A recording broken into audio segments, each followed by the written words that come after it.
Welcome to Bullies, Wimps, and Poverty Pimps, a bi-weekly podcast with me, Dr. Kish Cumi Price. Hello, I am Dr. Kish Cumi Price, and I welcome you to a live recording of Bullies, Wimps, and Poverty Pimps. For those of you who have been following along, you know that we talk about bullies, wimps, and poverty pimps in different aspects on this show. Today, we are going to be addressing all three, bullies, wimps, and poverty pimps, on a very personal level. And I decided to do this episode live because we have a lot of family and friends who we also shared that we will be giving updates regarding the tragic murder and death of my brother, Clay Andrews. So, on behalf of my family, I would like to share an update regarding my brother passing away while incarcerated at Hardeman County Correctional Facility in Whiteville, Tennessee. As some of you may be aware, at the time of the memorial service for my brother, which was about 21 days after he passed, we hadn't received any information from the facility besides my mom and my brother's wife receiving a call from the chaplain saying that he passed, and they could not give any other information as it was under investigation. Of course, this was devastating news for all of us, hearing this information and then having no real details to support. We went into a space of trying to comprehend what could have possibly happened, and once again had no real details. My nephew, he's 15, received an article from a family friend, and he shared it with us, and that's how we found out that his death was ruled a homicide. We didn't even know that. We weren't sure how he died. So the friend sent that article, and my brother's not mentioned. His name isn't mentioned in the article, but they talk about an incident occurring at that facility on the day and time that he was ruled deceased. And in that article, they state that he was murdered, or that I don't even think they said he was murdered. They just said that he died as a result of the altercation. That's what it was. And they mentioned that other people were injured. So that's the only information we had, right? And so we continued to reach out to Hardeman County Correctional to get details, just to get more information. And they were unresponsive, completely unresponsive. So it was really odd that we're hearing from the news, this statement that they've issued and all this information that they couldn't tell us at all. So that is a problem. And I know my heart goes out to other families that have had to deal with this. We never thought this would be something that we would have to experience in this way. And it is, I don't even have the words to describe what that's like, to have a family member to die and not know what happened, how it happened, and then to know that people know, but nobody's talking to you. Nobody's giving you information. So this lack of communication with our family from Hardeman County Correctional and Core Civic. Okay, so Core Civic is actually the private prison company, right, that manages Hardeman County Correctional. The lack of compassion and negligence is just astounding, is the point. And as a result of that, we've experienced compound trauma. We've tried to process this unexpected tragedy of my brother's death, layered with no real information from the facility, and then paper thin gossip is what I like to call it. Basically, we received all these calls or people reaching out to us who had loved ones incarcerated with him or had heard kind of through the grapevine, and we were getting all these different stories. And at one point, someone had told us that he wasn't dead and that they identified the wrong person. And it was somewhat of a glimmer of hope, but I think we all knew deep down that it wasn't true. then others actually confirmed, that it was indeed him, like people that we knew him. We were also told that he wasn't rendered medical aid with the other people who were injured in the altercation, that they just allowed him to not receive any aid for an extended amount of time. Now, all of that is to be seen, right? We have not gotten any other information from the facility to confirm any of this, but this is what we've been hearing. Okay.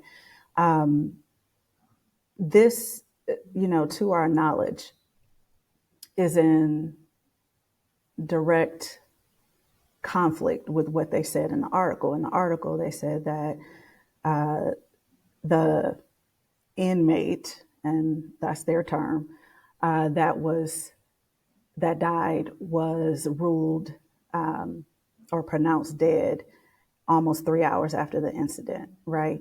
And so all of these, and all of them were taken to the hospital, is what the article states. And so we were also trying to figure that out, right? So if this was a 3 hour period in which the incident occurred and to him dying, why wasn't the family notified before that? We weren't notified until after he was pronounced dead. And so, we're all thinking there should have been a call or something, where family could have made it to see him if it was a potential for him, to die, but he was still alive at the time and at the hospital. And then we later found out that that wouldn't have even been an option. We were told that technically he was considered property of the state of Tennessee. That did not come from the facility. That did not come from Core Civic. That's just some private research that we were doing to determine what the possibilities could have been had they been a little more responsive to us as his family. Another frustrating element to this chain of events is when my brother's wife contacted the facility after missing their calls. She, this was at like 3 something in the morning when they were calling my brother's wife and my mom, and she missed the call. So she later did connect with someone after my mom got in touch with her and had to break this like news that nobody could even comprehend to her. She ended up calling the facility and calling the chaplain back, the number that had been calling and trying to get in touch with her. And he said the same exact thing he told my mom, just real, a canned statement, Clay Andrews has passed away, sorry for your loss, that kind of thing, right? And she then was able to connect with someone at the facility to try to confirm what had occurred. And they said, well, yeah, we were trying to reach you, but when we couldn't reach you, we were going to just wait until you got here because we knew you were coming to visit today. She regularly visited every weekend. And we were just like, are you serious? Like, she drives 3 hours to go visit with him, and you were going to allow her to drive 3 hours and then tell her that her husband had passed and then expect her to drive 3 hours back home. Like, just no thought, right? Like, the human aspect of this is just ridiculous. Like, there's no compassion, no consideration, no empathy. Like, what? Okay, so this is all disturbing, of course, but the worst part for us still remains is that we don't know what actually happened. There's still all these stories of what people have said occurred, but we don't know. And we came across all these very eerily similar accounts and other incidents that have occurred at Core Civic facilities. And in every case, it's about them being negligent, extremely negligent, almost seeming like they were deliberate in trying to create this environment, this toxic environment for the people who are incarcerated there, knowing that they could have prevented some of these deaths. It's almost like they're normalizing it, right? Normalizing the death.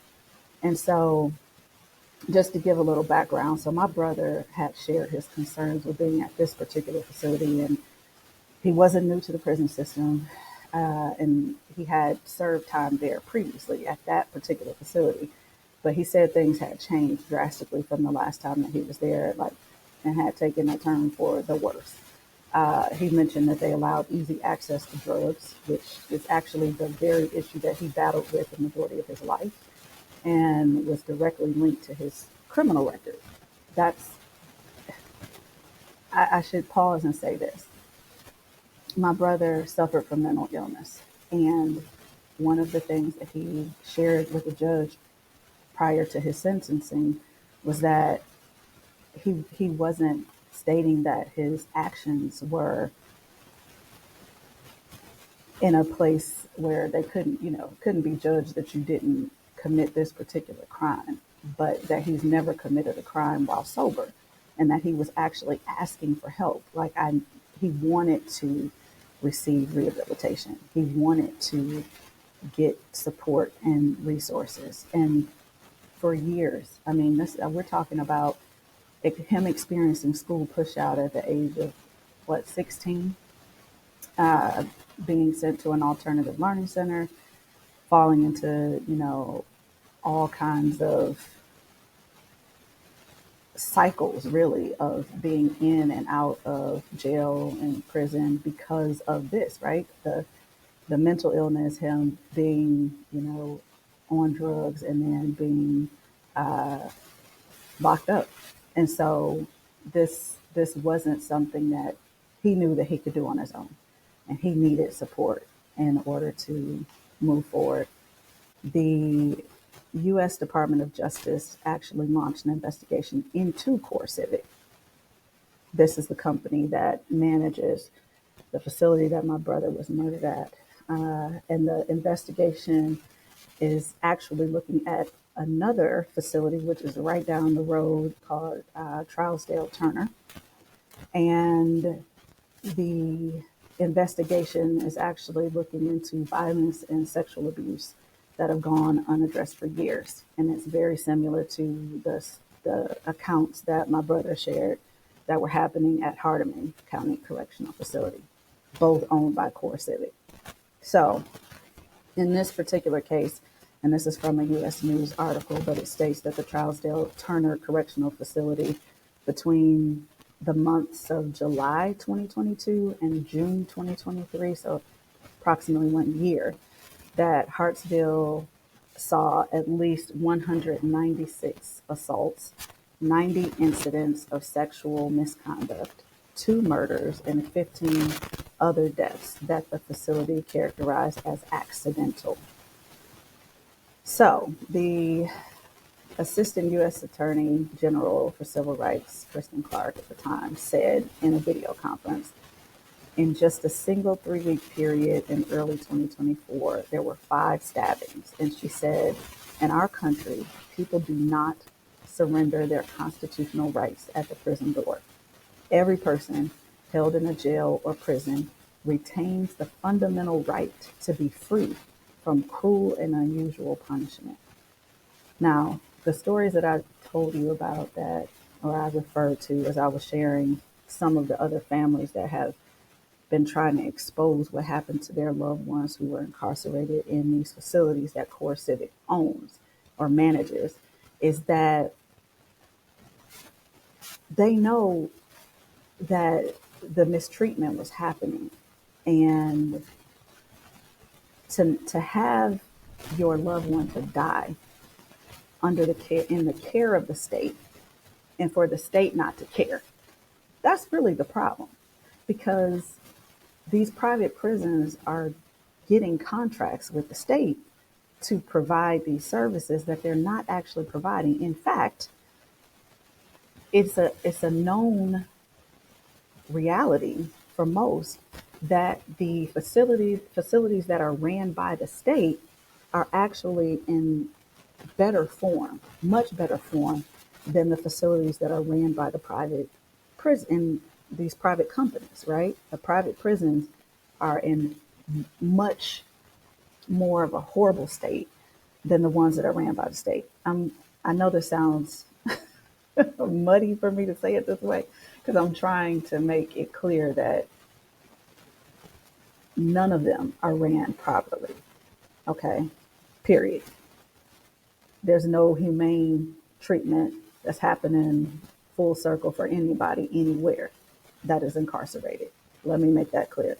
What I am emphasizing is that the private prisons are literally in this for money, and that's it, right? Like, there's no accountability. So the state, you may say, yeah, well, they're in for money. Yeah, true.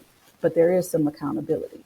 With the private prisons, there's no accountability. They're doing what they want to do and getting paid to do that, right? To keep their numbers low in terms of how many people they're paying to do the job, to hide behind the fact that they aren't able to get enough employees to do the job.